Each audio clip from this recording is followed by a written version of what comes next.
今天晚上接着聊《西游记》，今天聊啊，昨天咱们前2集啊，一个是灭法国，一个是隐雾山折越连环洞啊，咱们前几天已经讲完了。这2集主要就是讲孙悟空啊黑历史啊，让孙悟空出手啊，这个整理自己的黑历史，改自己的档案啊。那今天这一期呢，这一期主要讲的就是天庭，就是玉帝如来之间的斗法，这个叫凤仙郡求雨。啊，这是怎么说起来的呢？就是啊，唐僧这个师徒几个人呢，又往前走，又看见一个城，问孙悟空啊，人家前面城是什么地方？你不是来过吗？对吧？孙悟空说：“我来过，我也不记得啊，我还是去看看才知道啊。”好，他们就一行人进去啊，进去就发现这个城啊，城这个人还行，就是市容市貌什么还行，但是这个城感觉老百姓好像都非常那个难，你知道吧？比较凋敝破败。然后他们就觉得很奇怪，然后就住到一个店里吧，然后就跟那个老者打听才知道这叫凤仙郡。凤仙郡就是已经到了天竺了，这个地方已经属天竺了啊，已经属天竺。天竺的外围叫凤仙郡。然后这时候啊，正好那个外面有2排人呢，在那贴那个黄榜啊，贴黄榜还没开始贴，正在那打扫啊。孙悟空他们跟唐僧他们看见了，就问啊，问这人干什么？人家说我们贴榜呢，贴榜干啥？说求雨。现在贴榜招贤纳士，看谁能帮着求雨。说这个凤仙郡啊，已经3年没下雨，已经人呢已经饿死人了，你知道吧？所以你想3年颗粒无收啊，不下雨了，现在求雨。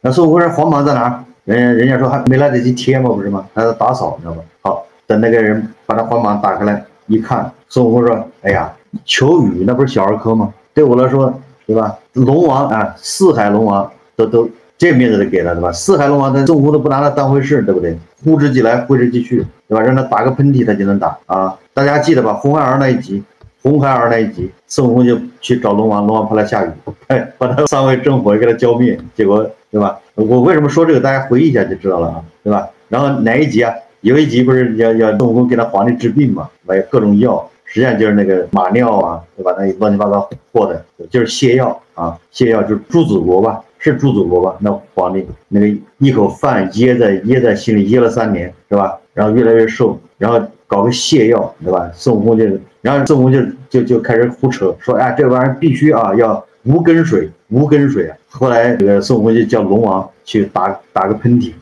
鼻涕下来就是雨，对吧？然后就接到雨了。好，这个孙悟空听说求雨，那是本行，我专业，对不对？这我擅长，这就笑了，你知道吗？哎，我来，孙悟空，那个唐僧也觉得是，哎，这个悟空把求雨手到擒来，对吧？哎，这个车之国斗法不也是孙悟空也这样求雨，对不对？龙王在那下雨了，接了黄榜，然后那个他们就把他带到皇帝那去啊，不叫皇帝啊，就凤仙郡主啊，凤仙郡主，相当于一个州，知道吧？那个郡主一看，哇，来了东土大唐来的高僧会求雨，那多好啊！然后就哎，那真是。对吧？3年，他说我们这地方一干旱3年，这个凤仙郡主啊，这个人为人非常好，这个好皇帝或者好的好领导吧，他体恤那个民情啊。好，孙悟空一听，那这事交到我身上，老百姓都要饿死了，那还了得，对吧？我现在让他给你下马为止，知道吧？好，孙悟空嗖的一下飞走了，那把那郡主吓坏了。我靠，你这长老，你这徒弟，对吧？去哪儿了？孙悟空去天上了，然后念个咒语。一念咒语，那个东海龙王敖顺就来了，立马跑来，哎呀，给那个大圣敖顺一来啊，他那 GPS 一定位，你知道吧？就是那个凤仙郡，这个龙王头就大了，你知道吧？他一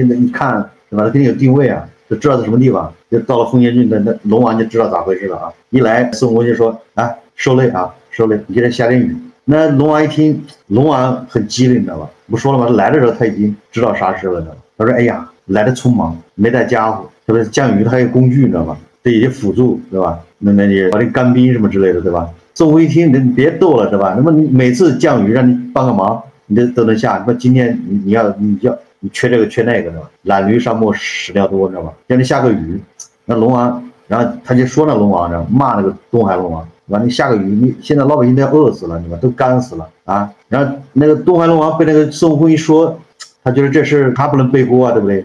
不是他没带工具，你知道吗？只是龙王下雨，他带不带工具都行，他就找借口。他第一个没程序不合法啊，我这下雨要玉帝批。第二个是我还带工具，还带人，我一个人不行，还雷公雷母来闪2下吧，对吧？闪电啊，他就找借口。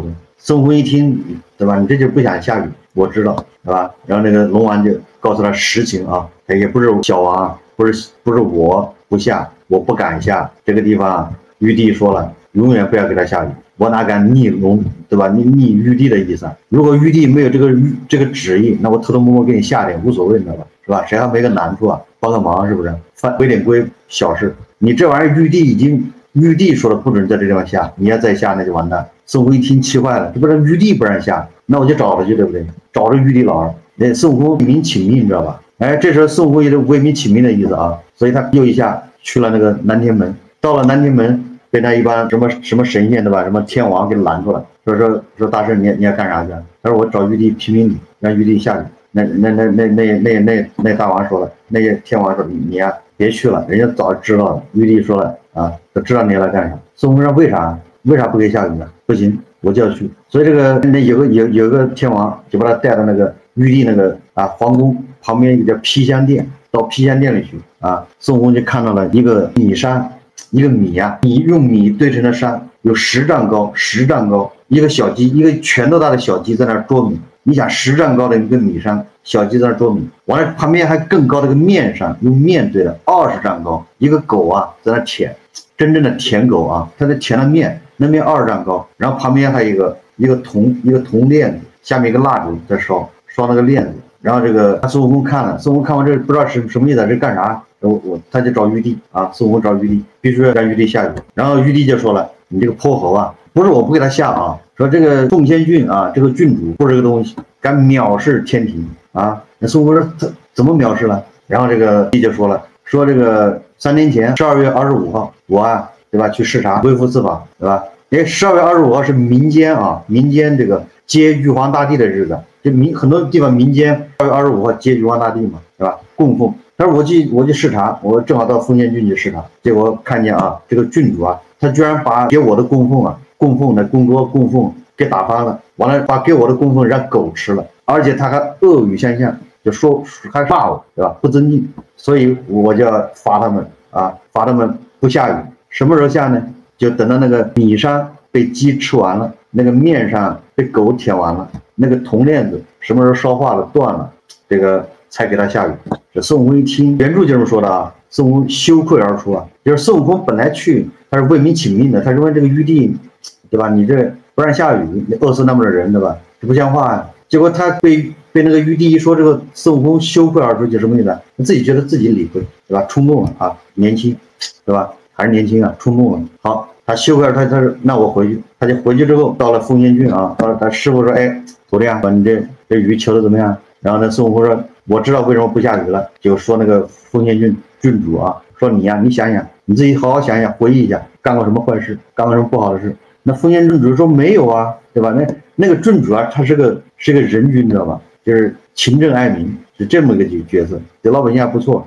他想没有，你再好好想想，3年前真想不起来。后来他仔细想，他说对了，3年前有一天啊，对吧？12月25号，当时我正在给那个玉帝啊，就是敬天嘛，就敬天摆那贡品，结果他老婆啊，我那个老婆啊，郡主夫人，她比较强势嘛，两人吵起来了，两人吵架。一怒之下，他把那个供桌掀翻了，就掉在地上，那个贡品掉地上，那正好有个狗过来把那贡品给吃了。他当时他说我当时没觉得怎么回事啊，事后我也觉得不妥啊，但是我也没往心里去。孙悟空说这就对了，对吧？你对天不敬啊，正好玉帝看见了，你这该你完蛋啊！你怎么能不敬天呢？你敬天敬地啊，你不敬天，不给你下雨，活该。那郡主就说怎么办呢？那怎么办？孙悟空说：“那赶紧现在敬天呐，对吧？好，奉仙郡主啊，自己敬天，完了要求所有的老百姓啊、大臣都敬天，烧香啊，祭天。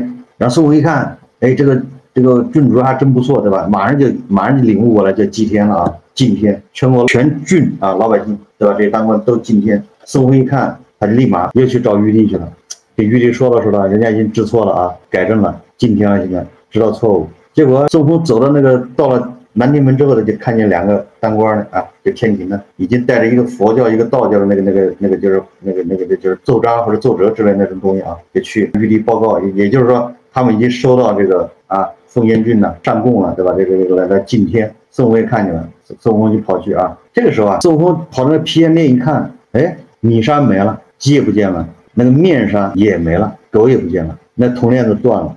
然后这时候他就知道了，马上要下雨了，他就找玉帝。那玉帝说，一听说，很高兴啊，这个奉先郡呢，知错就改，行，那就对吧？这个，然后那个孙悟空啊，他还没去找他，孙悟空找那个叫什么？那天王就告诉孙悟空，那你去找那个叫什么？不是玉帝啊，叫什么是天尊？什么天尊啊？叫我把名字忘了啊，相当于9000岁，他是管雨的，他是具体管下雨的。然后你去找他，因为孙悟空那披香殿那东西都倒了嘛，米山面山都没了，链子断了，然后他就去那个就是玉帝旁边那个皇宫里面找那个叫什么天尊。人家一问他干啥，他说我求雨。天尊知道了，我就借一些什么雷公雷母啊那些东西。好，天尊就安排人去下雨去了。好，那个一场大雨下了，奉先郡呢马上生气就来了。这个故事啊，然后孙悟空就回去了，对吧？跟那个唐僧，对吧？跟那个郡主啊，非常开心。郡主就款待他们，请他们吃斋饭，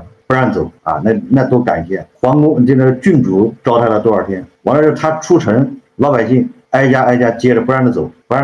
所以在这奉先郡就待了半个月什么的，反正就是都去供奉他们，都去给他那个相当于这个给他供斋啊，斋僧啊，就这么个故事啊。这个故事特别简单，但是这故事特别有意思。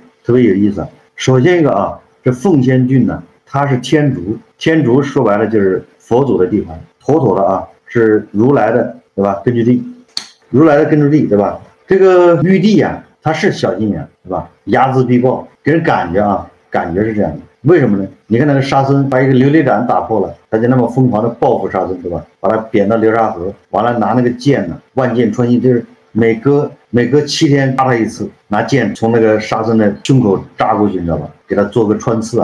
地上一天，天上多长时间？天上一天，地上是1年。你说地上7天，天上对吧？也就十几20分钟吧。那就是玉帝10几20分钟就这么扎那个沙僧一下，对吧？卷帘大将一下，你说他多恨他，小心眼是吧？确实那为什么这个奉先郡，对吧？他为什么到奉先郡去视察？完了之后正好一看见那个郡主对他不敬，把供天的，对吧？一桌子一下掀翻，让狗舔了。就是玉帝为什么那么热衷跑到奉先郡去，对吧？他管的地方多了，对不对？为什么视察别的地方不去，偏偏要去奉先郡？这个龙王很滑头，对吧？一看那孙悟空叫他去，他马上就知道了，这他妈不是好事，对吧？龙王下雨哪儿都能下，对吧？那记里面龙王下雨到处下，没有玉帝根本没有批准，对吧？都是私自下雨多了，为什么到这儿就不让下呢？他就不下了呢？为什么到这儿他不敢下，对吧？龙王私自下雨多了帮孙悟空呢，这次为什么不帮了呢？那就说明这个玉帝是下了死命，把谁下雨看头，对吧？所以龙王下了不敢下。为什么玉帝这么恨呢？对吧？实际上什么把供桌打翻让狗把那贡品吃了，那都是借口。实际上就是玉帝要在如来面前展示自己的权力，对吧？要让如来知道天威不可测。这个奉先郡大旱3年，对玉帝来说就是3天嘛，3天前的事情，对吧？玉帝说白了就是团队马上就到西天了，马上就到如来那儿取经了，是不是？就前面就1000多公里了，马上就到了，所以他就是在这设个局，无非就是想告诉你们这些人，对吧？尤其是如来，你包打敲打，你不要以为把你这个经取到，对吧？取经工程你就上天了，对吧？你就怎么样了？你还得归我管。实际上他就是在这儿警告如来，对吧？你别在这儿，你得知道自己老几掂量，对吧？叫什么不绝对，就是绝对什么是不是然后这个孙悟空为什么他羞愧难当呢？他跟那个玉帝两人沟通完之后，他自己觉得不好意思，为什么呢？实际上孙悟空他是个聪明人，他看到了，他也知道这个奉先郡这个郡主他把这个桌子掀翻，恐怕不是吵架那么简单，对吧？很有可能他们没有说什么原因吵架，合理的推测就是郡主的夫人信佛，对吧？那是天竺地盘，信佛，不要对天庭是排斥。为此，他郡主在那祭天，他肯定是阻止，要不然有什么事情跟人家祭天的人跟人吵架呢？对吧？人家等把香点完了，你对吧？你再吵呗。为什么人家在那正在搞仪式的时候，你跑去吵？说白了就是佛跟那个天庭之间的斗争，对吧？一个是要祭天，一个那边佛教把天庭的势力赶出去。这地儿是如来的地盘，对吧？你们还信玉帝，信他干啥？有什么用啊？是不是？你看都是真地盘，所以一吵然后这个郡主啊是个气管炎，他说他生气把他掀翻了，可能不是，他不是生气掀翻的，他被他媳妇说动了，他媳妇一说他那对吧，他老婆一说，哎，这个对吧，这个玉帝的昏君有什么好记的啊？你敬他有什么用啊？我们敬那个如来对吧？敬佛法，我们可以长生不老，我们敬他对不对？这个郡主一听有道理对吧？一下把桌子掀翻了，敬个屁啊，对不对？他骂了玉帝嘛，玉帝说了，但他污言秽语骂玉帝，你知道吧？那就是肯定是他桌子掀翻，对吧？这个玉帝有什么好敬的，对吧？这玩意对吧？我们信佛祖，是不是啊？玉帝把这个告诉孙悟空了，对吧？演个祥林嫂，把他来龙去脉，对吧？跟孙悟空啊掰开了揉碎了跟他说，当时骂了我啊，对吧？孙悟空，所以他脸红了，就我靠，这事是吧？不是人干的啊！你骂玉帝干啥呢？是吧？但是孙悟空问这个郡主的时候，郡主他不可能说，他不可能，所以他就把责任推到他老婆头上去了，对吧？他老婆你跟我吵架，激怒了我一下，我就掀翻了啊，是无意无心之过，实际上他是有心的，他就是不掀翻，这就不敬天，对吧？这是有人在后面指使啊，就是如来。那要不然孙悟空他不会羞愧难当，他跑出来，本来孙悟空是兴冲冲的去啊这个为民请命的，结果遇到这档子事，自己也不好意思，唐突了啊，就是草率了。所以他回来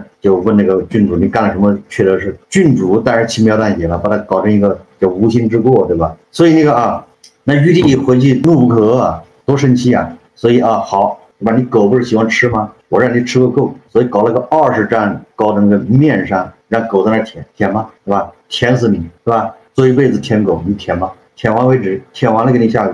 然后这个吃米呢，那鸡很有可能就是郡主老婆。郡主老婆后来都不知道去哪儿了嘛，没有了，你知道吧？也有可能郡主老婆骂的最狠，骂玉帝啊，所以玉帝惩罚他，把他变成鸡在那，你就吃米吧，你反正10丈高，你看吃了吧，就是拳头大的一只小鸡，对吧？那个铜链子，拿蜡烛烤铜链子，把它铜链烧断熔断，那个铜链子实际上就是就是这个禁锢啊郡主的这个铜链子，对吧？郡主就被这个禁锢了，他的心呐，等到你把铜链子烧断了，你自然就好了。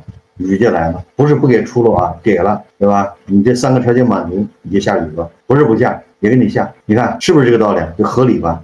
这个说来说去啊，你说玉帝，你说你哪儿不能去，对不对？4大部洲，你非要跑到天竺，就是这个犀牛贺州，完了专门跑到灵山边上佛祖那个地盘，你去看看人家对你尊敬不尊敬，是不是敬天？说白了就是监督嘛，就是监督，对吧？我别的地方不用去，对不对？别的地方都敬天，就你那地方我盯得紧一点，我亲自去，对吧？到了12月25号，我自己去一趟，就看那个地方，对吧？就是监督，就是你这就是灯下黑，你知道吧？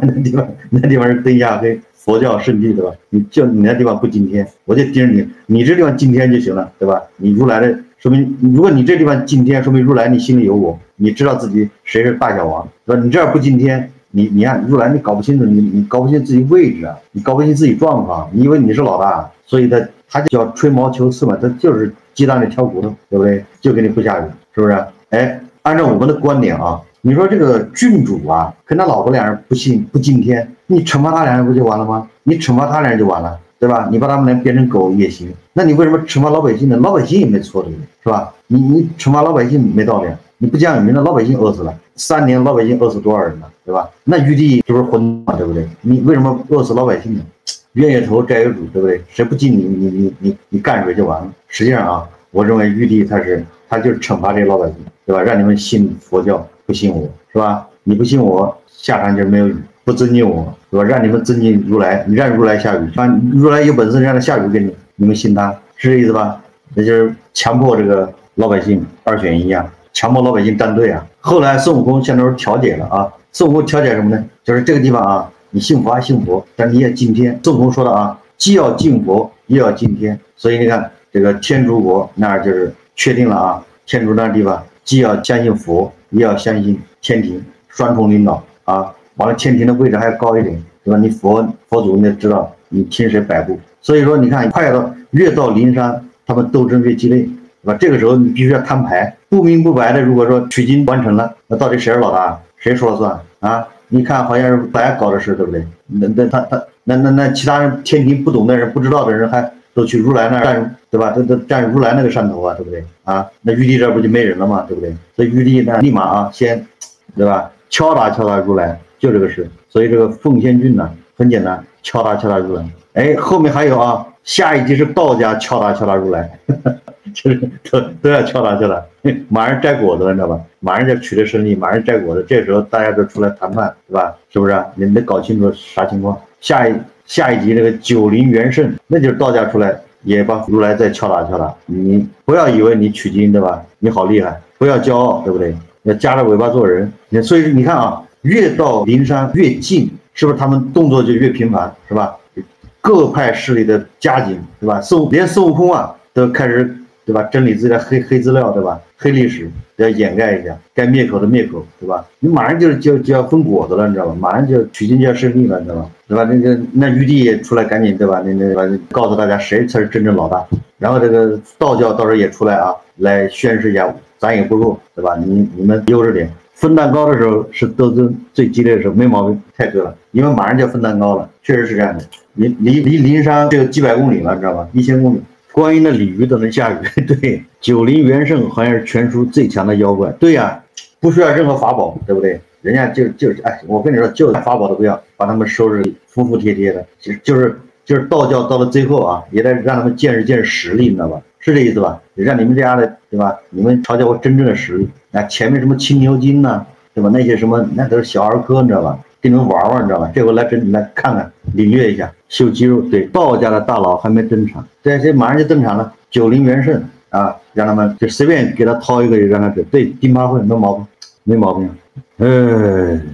加拿大谁在加拿大？道家和佛家有可能对抗玉帝吗？那就是宗教对抗世俗政权呗。那就只有一种情况，就是道家把佛家灭了，或者佛家把道家灭了，那就有可能，否则都没可能啊。你这个黄巾起义，对吧？黄巾起义不就是道教吗？五斗米嘛，对吧？历史上黄巾起义不知道吗？最后被这些儒家给他剿灭了。黄巾起义就是道教啊。对，太平天国也是，太平天国也是宗教，那都被灭了，被曾国藩为首的儒生给灭了嘛。啊，你搞不过，你知道吧？就是你在中国，你宗教搞不过这些玩权术的啊，他们是阴谋诡计，你知道吗？所以你说挑战天平，那就是开玩笑，你知道吧？啊，玉帝像晁盖没什么自己人，玉帝是最牛的，你知道吧？玉帝他是活了22亿年啊，掌握资源分配啊，玉帝那才叫厉害，他的法律咱不知道啊，他法律怎么样？但是玉帝呢，绝对是他能活这么多年，